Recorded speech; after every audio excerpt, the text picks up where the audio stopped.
the King of Kings and Lord of Lords. Sa ayon yan sa gusto, sasambahin niyo siya. Hindi kumikilala sa Kanya, sasambahin siya.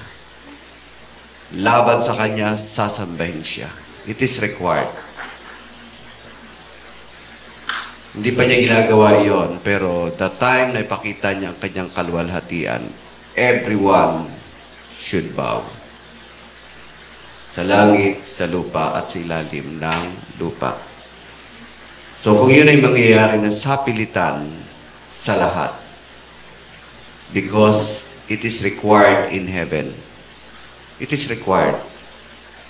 Ba't di natin gawin ngayon? Upang siya'y maluwalhati, upang siya'y mag-glorify, upang ang pabor niya ay manatili sa inyo. Ang kaluguran ng hari, ang sabi sa Proverbs, pag nalulugod siya, ito'y parang hamog. Subalit kapag siya'y nagagalit, ito'y parang leon na umaatungal, na humanda ka. And that is the king. And there is only one king forever and ever. The owner of heaven and earth. Panginoon, salamat sa pagkakataong ito. Pakabanalin niyo ang aming mga presensya at maging karapat dapat kaming humarap sa inyo. Sa magitan ng inyong salita at banal na Espiritu, Panginoon, madama namin ang inyong kaluwalhatian. Madama namin na kami, Panginoon, ay magbibigay ng respeto sa inyo. At kayo, Panginoon, ay malugod sa buhay namin. Malugod kayo sa aming puso. Malugod kayo sa aming kaluluwa, Panginoon. Sa pangalan ni Jesus. Amen. Basahin nga natin Luke 17, 20, 21. Sa Luke chapter 17. Alam niyo, pinakamapagkumbabang nabubuhay ay wala nang iba kundi ang Diyos. Mapagkumbaba ang Diyos. Bagamat it would be a required for everyone to kneel down. Pero ang gusto niya kasi ay yung talagang kikilalanin siya ng lubos sa puso. Ayaw niya na ang sasamba sa kanya ay against sa gagawin niya. Although he can do it, pwede niyang ipagpilitan, i-threat. But God is a humble God. God is not yung bang uhaw, gutom sa papuri. Hindi siya ganon. Kasi nature niya na ang siya'y purihin. Nature na ang siya'y sambahin. Yan ang nature ng Diyos. Siya'y talagang sasambahin. Sa ayaw at sa gusto, sasambahin siya. Like Isaiah, nung nakita niya ang Panginoon Diyos, nanlumo siya. Natunaw ang kanyang katauhan. Alam niyo, sabi niya sa kanyang sarili, sino ako? Ako'y kasumpa-sumpa sa harap ng Diyos. Ganyan ang isang nilalang pag humarap sa Diyos. Susumpay niya talaga ang sarili niya. So, God is really, the nature of God is dapat sambahin. Kaya ang katanungan, minsan tinanong ang Diyos, kailan ba niya itatatag ang kanyang kaharian? Kailan siya magpapakita na hari? Something like that. Pero ang sabi ni Jesus, hindi niyo makikita ang kaharian ng Diyos na nandito. Hindi yan. Ang Diyos ay nagahari sa puso ng bawat isa. So, basahin nga natin, Luke 17, 20, 21. Sila'y nagsisimula sa gitna nyo. Kaya lang kasi, ang tao, dinideny o ini-ignore. Kaya nga humble ang Diyos eh. Di ba siyang ignorant? But time will come, yung mga nag-i-ignore, matutunaw sa kahiyan. Sila mismo susumpay nila ang sarili nila. So, once on being asked by the Pharisees when the kingdom of God would come, Jesus replied, the coming of the kingdom of God is not something that can be observe. Kayo sa 21. Basahin nyo.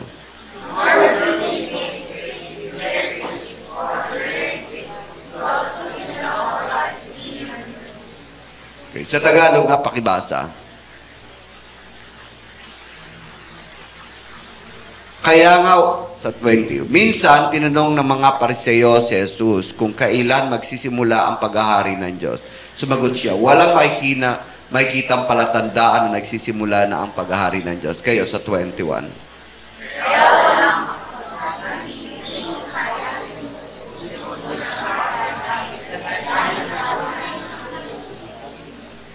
So, sa mga mananampalataya, ang hari talaga, ang Diyos, ay naghahari na. Nandun na, nagsisimula na. Pero sa mga hindi na nanampalataya, talagang hindi nila makikita, ma-observe, madarama, ang paghahari ng Diyos. Alam niyo yung kaharian nila? Sarili nila, daigdig. Yung mga observable, yan. Si Haring Charles, yan. Ang hari ng Saudi, yan ang iniisip nila na something like that, na tangible. Kaya sabi ni Jesus, hindi ganyan ang paghahari ng Diyos sa simula. Ito'y nagsisimula na sa gitna ninyo. Kaya nga humble ang Panginoon Yung ba't tinitignan niya kung sino susunod sa Kanya? Nag-ahari na pala. At hindi niya pinakikialaman yung mga gusto ng iba. Kaya sabi ng Panginoon, nasa gitna niyo na ang paghahari ng Diyos. Kaya lang, deadma lang kayo. Kasi mas gusto nyo yung nakikita. Mas gusto nyo yung tangible. Mas gusto nyo yung bongga. Ang hari talaga ay nasa puso nyo na. Be sensitive. Talk to Him. At sumunod kayo. Kaya nga, ang basic talaga sa Kristyanismo, wait, listen, and obey. Hindi yung gusto nyo ang masusunod. Hindi yung mga plano nyo ang susundin nyo. Makinig kayo. Kaya nga, there is devotion. Napaka-importante ng devotion. Napaka-importante na minsan umupo ka sa isang tabi, hintayin mo ang Diyos. Pakiramdaman mo siya. Hindi yung kung ano-anong pumapasok sa isip nyo. Pag pumapasok mga sa isip nyo, alam nyo mga pumapasok sa isip nyo?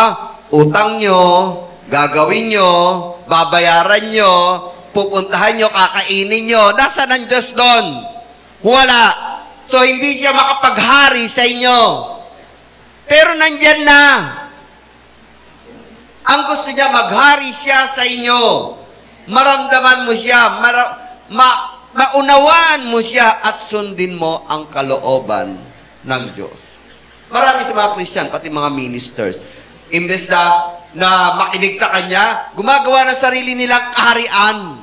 Kaya iba gusto magparami ng church, gusto na maraming followers, kasi parang feeling nila yun ang kaharian nila. Hindi ganyan. Ang Diyos, nasa puso niya yan, damahin mo. Minsan umupo ka lang dyan. Minsan, makinig ka lang. Minsan, sa gabi bago ka matulog, tumahimik ka. At isipin mo siya kung paano ka niligtas, paano ka nakabiyahe, pasalamatan mo siya, at damahin mo kung ano pang mga susunod mong gagawin, hindi yung gagawin mo. Maraming na-fall dyan. Si Jimmy Swaggart, Christian to Si Jimmy Swaggart, ito'y evangelist. Pero minsan, sinabi sa kanya ng Diyos, hindi siya kasi siguro abalang-abala Abalang-abala si Jimmy Swaggart sa kanyang kaharian. So, nagbibuild na siya ng kaharian. Minsan kasi ang binibuild natin, ibig kaharian ng Diyos, kaharian natin So, ang ginamit ng Diyos ay isang pastor. Sabihin mo kay Jimmy Swaggart kasi hindi siya makausap Abalang-abala sa kanyang plano. Abalang-abala sa kanyang ministry. Abalang-abala sa kanyang kasikatan bilang evangelist. Kaya ang ginamit ng Diyos, yung simple pastor, punta kay Jimmy Swaggart, sabihin mo, mag-retreat siya. Mag-retreat. Itong pastor, sino ba siya para magsabi sa isang big time na evangelist? At siya isang simpleng pastor lang at sabihan siya na mag-retreat ka naman. Alam nyo, lakas loob, sinabi niya kay Jimmy Swaggart yon. At si Jimmy Swaggart, ang sagot, Paano ko ititigil to? Marami na akong appointment. Pero ang sabi ng Panginoon, mag-retreat ka naman, mag-devotion ka naman. Itigil mo muna yan. Sa madalit salita, hindi niya pinakinggan ang salita ng Diyos. Ang ginamit, yung isang simpleng pastor. Alam niyo nangyari? Alam niyo, di ba, na balita? Siya ay bumagsak. Nawala na ang patnubay ng Diyos sa kanya. Nawala na ang anointing niya. At ngayon, wala na Jimmy Swaggart International. Kasi ang Diyos, gusto niya, siya ang maghahari sa inyo, hindi yung ikaw, hindi yung ibang tao. Kaya minsan, makinig kayo sa Kanya kung hari mo siya. Minsan, mag-connect ka sa Kanya kung hari mo siya. Minsan, huwag kang abala masyado sa ginagawa mo kung hari mo siya. Kaya ang tanong, Panginoon, gusto, yung mga Pariseo, no? Panginoon, excited kami, gusto namin makita ang aming hari. Kailan siya magsisimula? At ang sagot ng Panginoong Hesus, hindi ito naobserban, hindi ito nakikita, hindi ito tangible. Nagsisimula ang paghahari ng Diyos sa gitna nyo. Nandyan na yan. Pakinggan nyo lang. Sino rito nakikinig sa inyong hari? Pinakikinggan nyo ba siya? Or abalang-abala kayo sa inyong labada? Or abalang-abala kayo sa inyong trabaho? O may pinagkakabalahan kayo kahit anong klase ng abalayan? Kung hari nyo siya, may panahon kayong oras pakikinig sa Kanya. Makinig kayo. God is a very humble. Kasi bilang hari, meron siyang gustong ipagawa sa inyo. Bilang hari, meron siyang gustong ipa-utos sa iyo. Kaya lang namimiss mo kasi hindi ka nakikinig. Masyadong abala ang iyong isipan. And that is the very reason God said, sa pagdarasal, magsarili ka. Sa pagdarasal, minsan isara mo yung pinto. Hindi yung showy ka. Ibig sabihin nun, you should have time. Kayo lang dalawa at makinig ka, maghintay ka. Hindi puro ikaw. Hindi puro ang isipan mo. Hindi puro plano mo. Wait, listen, and obey. So, yun ang background nun. There are two kingdoms talagang nag-i-exist ngayon sa daigdig. O kingdom or dominion or world. Spiritual and physical. Dalawa ang ginagalawan po natin sa kasalukuyan. Physical and spiritual. Sabayan. Ang daigdig natin, physical. Pero at the same time, alam nyo ba, may kumikilos din mga spiritual na bagay? At yan ang Diyos, ang anghel at mga demonyo. Kasi, even the man himself, kayo mismo, hindi kayo just a human being. Do not think na kayo ay human being lang. Kayo ay spiritual being. Espiritu rin kayo, multo rin kayo, nasa katawan pa lang. Nasa katawan pa lang. Ang ating kaluluwa, o yung multo ninyo, kayo, multo rin kayo actually. Espiritu rin kayo. Yan ay nasasakop pa lang ng ating physical na katawan. Kaya hindi nyo makita ang mga spiritual na bagay. Kaya nga, you need faith. Faith is the eyes in the spiritual world. Ang pananampalataya ay mata sa mga spiritual na bagay. Kaya kung wala kang pananampalataya, bulag ka sa lahat ng bagay ng spiritual. Bulag ka sa Diyos. Bulag ka sa mga espiritong nangyayari sa iyo. Akala mo lang malas, pero actually, dinadagit ka na ng sa mga espiritu. Akala mo kapangyarihan mo, hindi mo alam na ikaw pa rin ginagamit na ng Panginoon. There are two worlds, spiritual and physical world. Pero huwag kayong masyadong ma-indulge sa physical world kasi lahat yan, pansamantala lang. Ang mananatili ay mga bagay na hindi nakikita. So we are in two different world, kingdom at the same time, physical and spiritual. Pero alam nyo, mas bigyan nyo ng halaga ang mga hindi nakikita. Mas bigyan nyo ng halaga ang mga spiritual na daigdig. Kasi ang lahat ng physical na daigdig, bukod sa temporary, ibibigay naman niya ng Panginoon. Ang hindi nyo makukuha mula sa physical world, yung mga spiritual na bagay, hindi nyo makukuha yan. Pero kung kayo nasa Panginoon, sa spiritual world, lahat ng mga physical world, kusang dumarating yan. So, tayo ay nabubuhay sa dalawang daigdig, physical at spiritual. Kung kayo ay puro physical na lang, mamimiss nyo ang pinaka-importante at ang pinaka-eternity, ang mga bagay pang-spiritual. Sayang. Kaya may mga tao talaga nang hinayang ako, matanda na, no, ayaw pa mag-serve sa Panginoon. Matanda na, kala mo kung sino. Matanda na, kala mo walang kamatayan. Kung ugali, kala mo hindi siya huhusgahan. Matanda na yun. Ilang taon na lang, sabihin natin 10 taon na lang, pero hindi pa rin nagsisisi, hindi pa rin sumusunod sa kalooban ng Diyos. Ilang taon na lang yan. Kasi haharap siya sa bagay na hindi nakikita. Unang-una ang Diyos. At ang eternity. Kaya sa atin pa lang ngayon, alam nyo, bigyan nyo ng panahon ang kaharian ng Diyos. Which is hindi nakikita. Which is eternity. Which is the spiritual world. Mabuhay kayo sa kaharian ng Diyos. Kaya tayo nabubuhay sa kaharian ng Diyos, kasama siya, nakikinig tayo sa Kanya, at nananampalataya na lahat ng mga bagay na physical ay pagkakaloob niya. Pero ang mga bagay na spiritual, hindi niyo makikita sa physical na daigdig. Walang magbibigay sa inyo niyan. Except the Lord Himself. At nilay down niya na, actually, to live in a kingdom of God, which is spiritual. Spiritual mo ang kaharian ng Diyos. Kaya minsan, meron ako kinoment, sa Facebook. Nag-comment ako. Pag gusto ko mag-comment, pero hindi ako mawilig mag-comment. Pero sa kasal, madalas. Una-unahan kami. Advertisement. Pinakamaraming comment doon. Minsan, nag-comment ako kasi may nabasa ako yung tungkol sa Jerusalem. No? Sabi, may nag-comment kasi alam niyo naman nangyayari ngayon sa Israel, no? Ginigera. At ang Palestinian daw, kanila daw yon. Hindi naman. Sa Israel talaga yan. At may nag-comment doon. Sabi, si Jesus ay pinanganak sa Jerusalem. Diba may nag-comment? There is no evidence. Na-intriga ko pa. Gusto kong sagutin.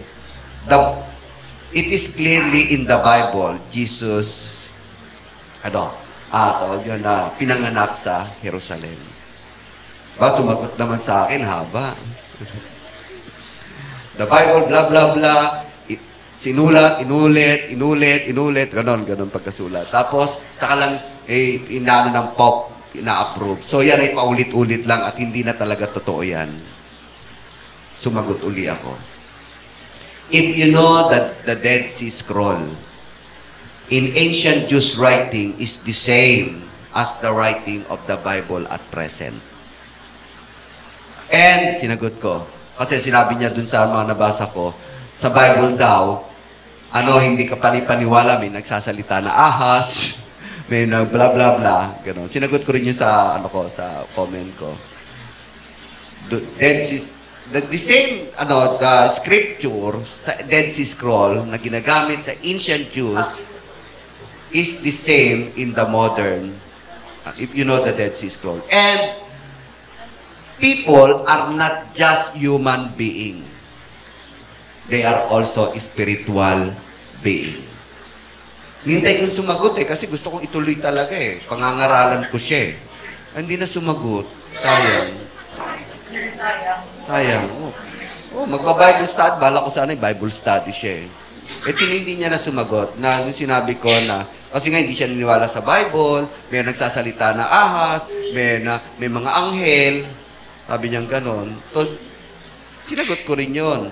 People are not just human being. They are also spiritual being. Tayo ay hindi lamang tao na pisikal. Tayo ay mga espiritu rin. At yan ang mga bagay na hindi nakikita.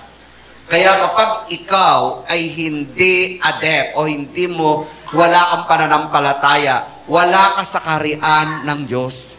Dahil ang pananampalataya natin, yun ang tanging mata natin sa mga bagay na hindi nakikita. Kaya sabi ng Panginoon, huwag niyong isipin na ang kaharian ng Diyos ay observable, tangible, nakikita. Ang Panginoon Diyos ay naghahari na sa gitna nyo, hindi lang kayo sensitive. Kasi hindi pinaiiral ang kanilang pananampalataya. So, we are in two different worlds or kingdom at the same time, physical and spiritual. Pero mas bigyan nyo sana ng panahon, mas malaki ang portion sa mga spiritual kasi ito ay mananatili magpakailanman. Tama na ang sa araw-araw sa mga bagay na physical. And God laid down His rule, the Bible. Sa ating buhay dito, sa pamumuhay dito, nagbigay siya ng rule paano mabuhay na nasa kingdom ka na rin ng Panginoon Diyos. Although, you are in physical world, dapat nabubuhay ka rin ayon sa kaharian ng Diyos. And His rule is written in the Bible. God laid down His rule, the Bible, for those who want to follow the kingdom of God. Kaya ang Biblia ay kasulatan para malaman natin paano mabuhay sa kaharian ng Diyos.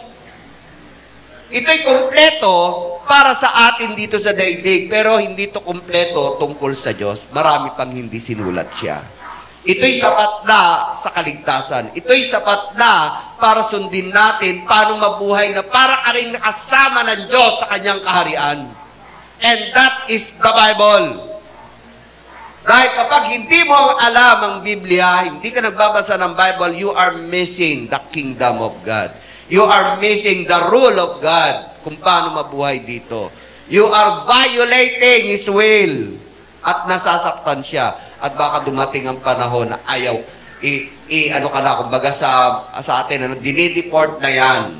O kaya, ine-exile na yan because you are not following His rule. Alam niyo, sa isang bansa, kapag ang isang tao matigas ang ulo, either ikulong, i-exile, o deport. Kung naman sumunod dito sa ating batas i-deport ka na lang o pa-exile ka. The same with God. You have to know the Bible. It is the rule of God how to live on earth as in the kingdom of God.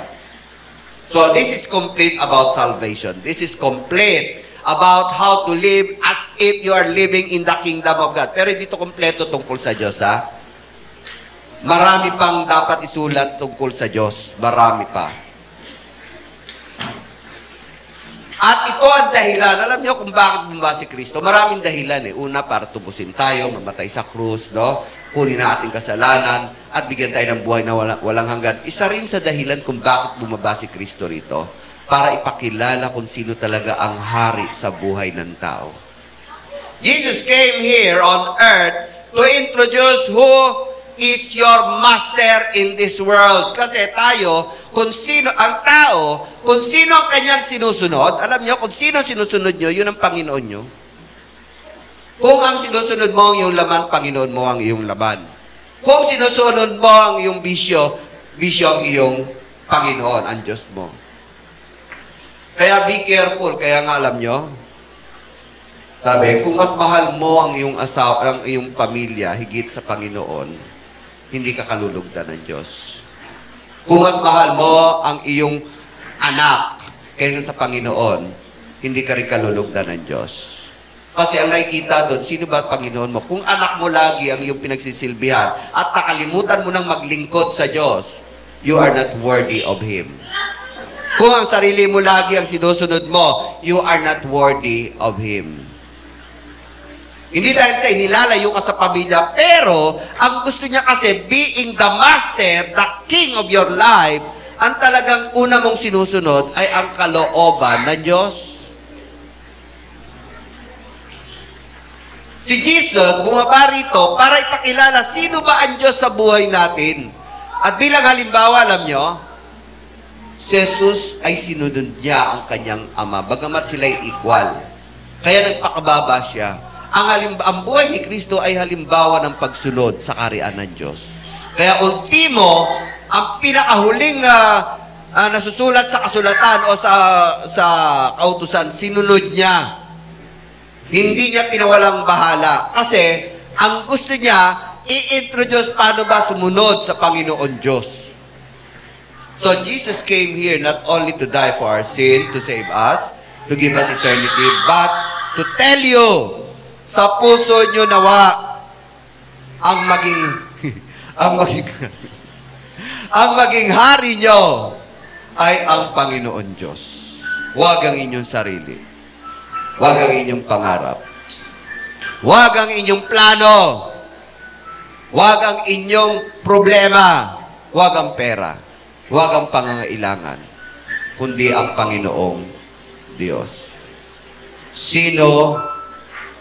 Whoever you follow, kung sino sinusunod nyo. Nauuna, pagising pa lang, sino sinusunod nyo. Kaya nga tayo, marami tayong iniisip kung ano iniisip natin. Sa mga iniisip nyo, sino ang binigyan nyo ng halaga? Sino ang pinarioritize mo? Doon makikita kung talagang Diyos mo, Master mo, ang Panginoon. Tayo lahat magsitayo.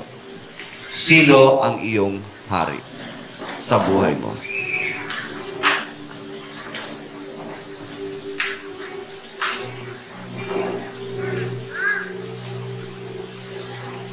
Praise God. Ako hindi ko nakikita kung paano kayo gumising. Ako hindi ko nakikita kung ano iniisip nyo. Pero ang Diyos nakikita. Nakikita niya anong mga priorities nyo. Nakikita niya ano ang plano nyo sa buhay. Nakikita niya ano yung madalas nyo sasambitin sa sarili nyo. Nakikita niya sa computer ng inyong isipan ano yung maraming nakalagin. At kung ano yung pinakamarami, pinakauna, pinaka-priority sa isipan nyo, sa puso nyo, sa buhay nyo, sa kaluluwa nyo, yun ang inyong hari. Nawa ang nakikita ay ang Diyos. Nawa ang nakikita ay mga salita niya. Nawa ang nakikita yung kalooban niya. Kaya sabi ng Panginoon, ang kaharian ng Diyos nandiyan na. Nasa gitna nyo na, nasa puso nyo na. Ang gusto niya, makinig kayo. I-prioritize nyo siya. Naghahari na ang Diyos sa buhay nyo. Panginoon, salamat. Dakila ka, Panginoon. Ikaw ang totoo. Ikaw ang walang hanggan. Ikaw ang mabuti. Ikaw ang nagbibigay.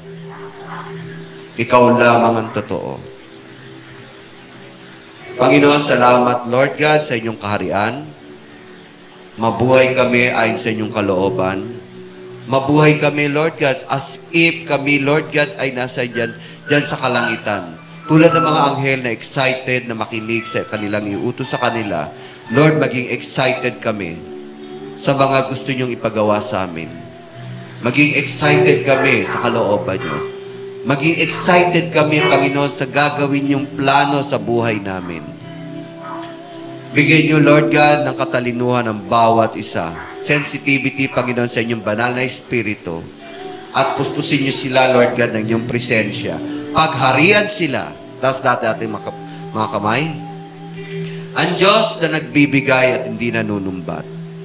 Punuin kayo ng kanyang grasya, ng presensya niya, at isusunod niya ang mga pangailangan niyo, ang kasaganahan, ang kayamanan, ang kaligayahan sa buhay dito sa lupa.